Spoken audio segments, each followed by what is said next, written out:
Good morning, જય માતાજી. જો સવારમાં આપણે પહોંચી ગયા છે વાડીએ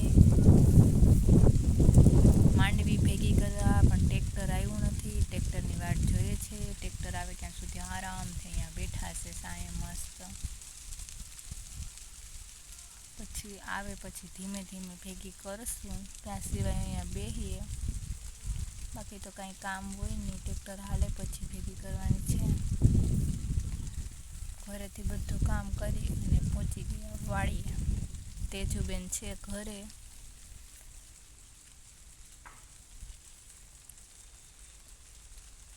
અહીંયા તડકો હોય અને પછી બીક લાગે, માંડવી ઊભી હોય એટલે.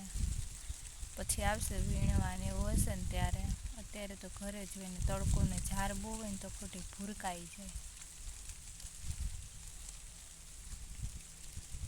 ફાઇનલી જો આપણે થોડીક માંડવી ભેગી કરી નાખી. હમણાં ટ્રેક્ટર આવ્યું હતું એટલે ઉપાડી દીધી છે. ને હવે અમે કાર ભેગી કરી નાખીએ 12 વાગ્યા એટલે કે ખાવા ગઈ જાય, જમવાનો ટાઈમ થઈ જાય. એક ઉથલ તો મેં ભેગી કરી, ટ્રેક્ટર હાલતું હતું કે સુધીમાં.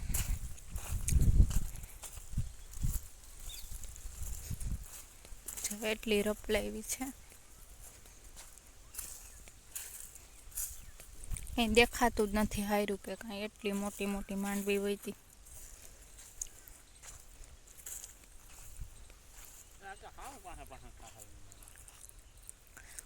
શાર હાર્યું ના કરીએ ન હાલે. બાકી તો છે તો અહીંથી અહીં નાખવા આવવા પડે.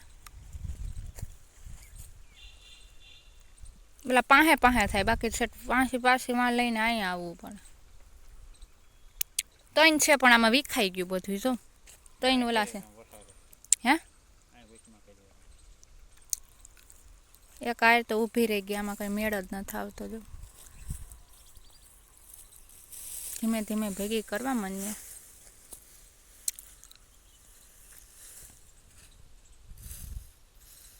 તડકો પણ જોરદાર છે અને પવન પણ નથી બહુ.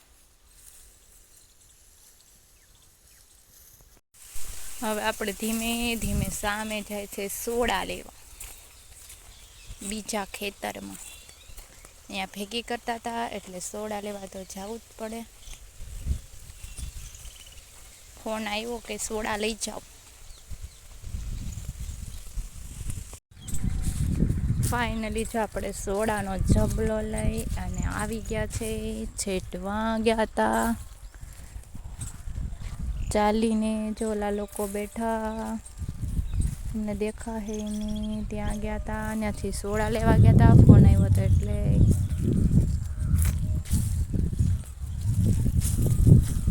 અને આજે ઝાર પણ જોરદાર હતી.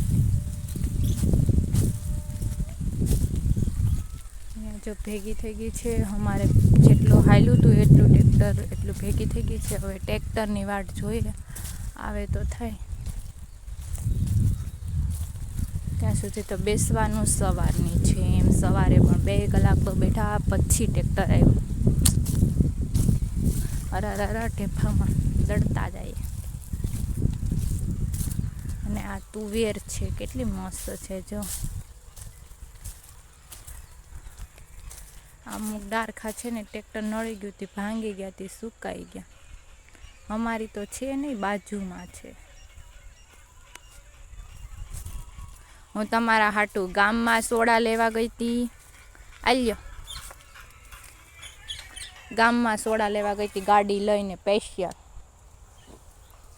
કે મારો ઘરવાળો થાકી ગયો માંડવી ભેગી કરીને, એટલે આપણે સોડા લઈ આવીએ.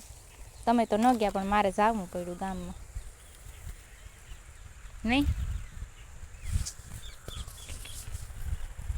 વિસરી નાખો ગલાસ, પૂરા થઈ ગયા તને, વિસરવાના છે.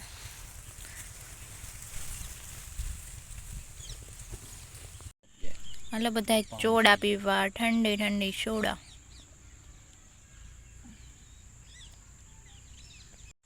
એટલી સોડા હતી કે બેયને 2.5 ગ્લાસ ભાગમાં આવ્યા.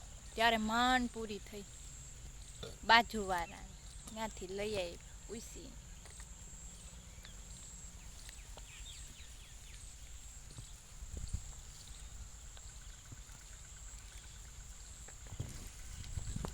જોયું સાવ અંધારું થવા આવ્યું પણ તોય અમે હજી વાળીએ છીએ, કારણ કે ટ્રેક્ટર ચાલે છે અને માંડવી રાપલે એટલે સવારમાં આવીને ભેગી જ કરવાની રહે. હવે 1-2 હાયરું છે પછી લગભગ વયા જાઉં. હાવ અંધારું થવા માંડ્યું.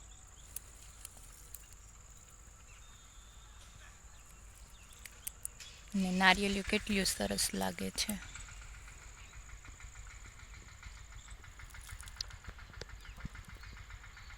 ફાઇનલી અંધારું થઈ ગયું ને આપણે આપણો મેન ગેટ બંધ કરી દીધો છે, દેશી ડેલો.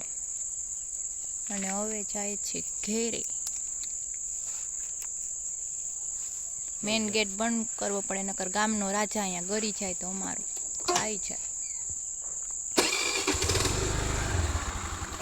હવે અમે અમારી ફ્લાઇટ લઈને ભાગ્યા છીએ છૂટમ છૂટ.